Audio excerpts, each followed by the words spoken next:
கிறிஸ்துவுக்குள் மிகவும் பிரியமான சகோதர சகோதரிகளே, இயேசு கிறிஸ்துவின் நாமத்தினாலே உங்கள் யாவருக்கும் எனது அன்பின் நல்வாழ்த்துதலையும் வணக்கத்தையும் தெரிவித்துக் கொள்கிறேன். இன்றைய பகலின் குளிர்ச்சியான நாளின் தியான வசனம் யோவான் எழுதின சுவிசேஷம் 5ஆம் அதிகாரம் 28ஆம் வசனம். இதை குறித்து நீங்கள் ஆச்சரியப்பட வேண்டாம். ஏனென்றால் பிரேத குழிகளில் உள்ள அனைவரும் அவருடைய சத்தம் கேட்கும் காலம் வரும். வேதாகமத்தில் உள்ள வசனத்தை நாம் வாசிக்க வேண்டும், அதை கேட்க வேண்டும். அப்பொழுது நமக்கு பரலோக வாழ்வு உண்டு. அப்படி வேத வசனத்தின்படி நடக்கிறவர்களுக்கு தண்டனைக்கும் தீர்ப்புக்கு உட்படாமல் ஆவியின் மரணமில்லாமல் என்றென்றைக்கும் ஆண்டவரோடு இருக்கிற நித்திய ஜீவனை பெற்றுக்கொள்வான் என்று இயேசு சீசர்களிடம் கூறினார். மரித்தவர்கள் தேவனுடைய குமாரனாகிய இயேசு கிறிஸ்துவின் சத்தம் கேட்கும் காலம் வரும் என்கிறார். ஒரு பாவி தன்னுடைய பாவத்தை விட்டு மனம் திரும்புகிற போது அவன் பாவத்திற்கு மரித்திருக்கிறான். அப்படி அவன் பாவத்திற்கு மரித்து அந்த மரித்தவர்கள்தான் தேவனுடைய குமாரனாகிய இயேசு கிறிஸ்துவின் சத்தம் கேட்கும் காலம் வரும். அதை கேட்கிறவர்கள் என்றென்றைக்கும் பிழைத்திருப்பார்கள் என்று இயேசு சீசர்களிடம் கூறினார். ஏனென்றால் தேவனானவர் என்றென்றைக்கும் தம்மில் தாமே ஜீவனுள்ளவர். அதனால் தேவகுமாரனும் தம்மில் தாமே என்றென்றைக்கும் உயிரோடு இருக்கும்படி அருள் புரிந்துள்ளார். ஆகவேதான் பாவத்திற்கு மரித்தவன் என்றென்றைக்கும் உயிரோடு இருக்கிற அவர் சத்தத்தை கேட்கிறான். வேத வசனத்தை நாம் வாசிக்கிற போது அவர் சத்தத்தை கேட்கிறோம். அவர் நம்மோடு பேசுகிறார் என்று இயேசு சீசர்களிடம் கூறினார். தேவனாகி இயேசு கிறிஸ்துவே மனுஷகுமாரனாய் இருக்கிறபடியால் உலகில் உள்ள எல்லா மனுஷரையும் நியாயம் விசாரித்து தீர்ப்பு கொடுக்கும்படி எல்லா அதிகாரத்தையும் இயேசு கிறிஸ்துவுக்கு கொடுத்திருக்கிறார்.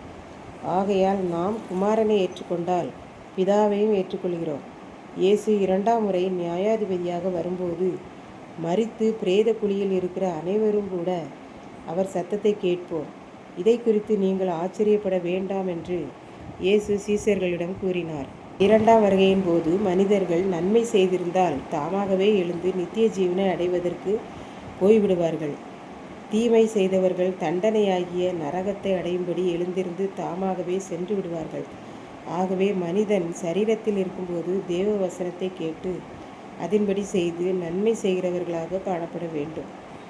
நாம் பாவத்திற்கு மரித்து நீதியாகி இயேசுவுக்குள் பிழைத்திருந்து அவரோடு கூட நித்திய காலமாக வாழும் பரலோக பாக்கியத்தை பெற்றுக்கொள்ள வேண்டும் என்று இயேசு சீசர்களிடம் கூறினார். இப்படித்தான் ஒருவர் இயேசுவை அறியாதவர். அதனால் அவர் இஷ்டம் போல் வாழ்ந்தார். எப்போதும் நல்ல வார்த்தைகளையே பேச மாட்டார். யாரை பார்த்தாலும் அவதூறாகவே பேசுவார். இரவும் பகலும் குடி போதையிலேயே இருப்பார். அவரிடம் மற்றவர்கள் பேசவே பயப்படுவார்கள். அந்த அளவுக்கு மோசமானவர். ஒரு நாள் அவர் போதையில் இருக்கும்போது மகனே மகனே என்று சொல்லுகிற சத்தத்தை அவர் கேட்டார். போதையில் இருந்தாலும் என்னை பார்த்து மகனே என்று யார் சொல்லுகிறார்கள்? எனக்கு தான் அப்பா அம்மா இல்லையே என்று யோசித்து கொண்டு விட்டுவிட்டார். ஒரு நாள் அதிகாலையில் ஆண்டவர் அவரோடு பேசினார். மகனே என்றார். அவர் நீர் யார் என்றார். அதற்கு இயேசு, நான் அன்றைக்கு மகனே என்று கூப்பிட்டேன் அல்லவா, அவர்தான். நீர் யார் என்று என்னை கூப்பிட்டீர் என்றார். அதற்கு இயேசு, மகனே, நான் உன்னை மிகவும் நேசிக்கிறேன். நீ எனக்கு வேண்டும். உன்னுடைய பாவங்களுக்காக நீ செய்கிற தவறுகள் எல்லாவற்றிற்காகவும் நான் மரித்தேன், பாடுபட்டேன். உன்னை மன்னிக்கவே நான் சிலுவையில் இரத்தம் சிந்தினேன் என்று கூறி சிலுவை காட்சியை அவர் காண்பித்தார். உடனே அவர் இயேசு என்பதை அறிந்து கொண்டார். அன்று முதல் இயேசுவை அறிய வேண்டிய பிரகாரம் அறிந்தார். அருகில் உள்ள ஆலயத்திற்கு சென்றார். ஊழியர்களிடம் இயேசுவை பற்றி அறிந்து கொண்டார். அவர்கள் அவருக்கு இயேசுவை பற்றி கூறி ஒரு வேதாகமும் கொடுத்து தாங்கள் செய்கிற ஊழியத்திற்கு அனுதினமும் அவரை கூட்டி சென்றனர். இன்று வரை அவர் இயேசுவின் சத்தத்தை கேட்டு ஊழியம் செய்து கொண்டு வருகின்றார்.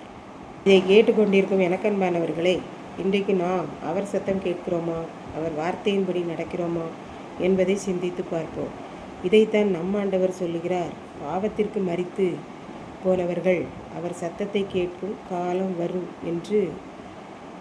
அவர் சத்தத்தை கேட்டு அதன்படி செய்கிறவர்கள் பிழைத்து கொள்வார்கள் என்றும் அவர் கூறுகிறார். என்றென்றைக்கும் சதா காலங்களிலும் அவரோடு வாழும் பாக்கியம் பெற்றுக்கொள்வார்கள் என்று கூறுகிறார். நாம் உயிரோடு இருக்கும் காலங்களில் நன்மை செய்தால் ஆண்டவர் பார்த்து கொண்டே இருந்து நம்மை நித்திய ஜீவனை அடையும்படி கிருபை செய்வார். அப்படிப்பட்ட ஆண்டவருடைய சத்தத்தை கேட்போம், நன்மையை அடைவோம். கர்த்தர் தாமே இந்த வார்த்தைகளை ஆசீர்வதிப்பாராக. ஆமென். அன்பின் ஆண்டவரே, இந்த அருமையான நல்ல நாளுக்காக நன்றி செலுத்துகிறேன். இப்போதும் இந்த வார்த்தையை கேட்டுக்கொண்டிருக்கிற ஒவ்வொரு பிள்ளைகளும் வாழ்நாட்களில் நன்மை செய்து பாவத்துக்கு மரித்து உம்முடைய வருகையின் சத்தத்தை கேட்டு நித்திய வாழ்வை பெற்றுக்கொள்ள அருள் புரியும். மீட்பர் இயேசு கிறிஸ்துவின் நாமத்திலே தாழ்மையோடு வேண்டிக் கொள்கிறேன் பிதாவே. ஆமென்.